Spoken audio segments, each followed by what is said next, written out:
Happy Tulip Tuesday. This is the day we share timely tips for the tulip bunch.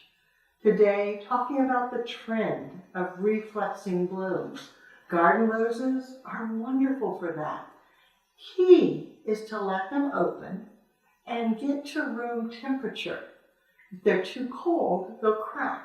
If they're too fresh, they don't want to reflex.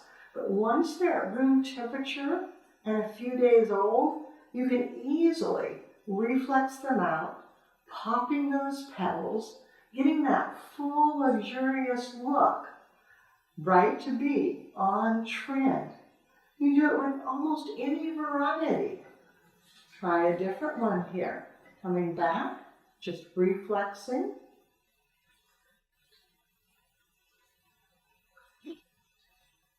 You can see how quickly it looks full and luxurious. Now you know how the pros do it.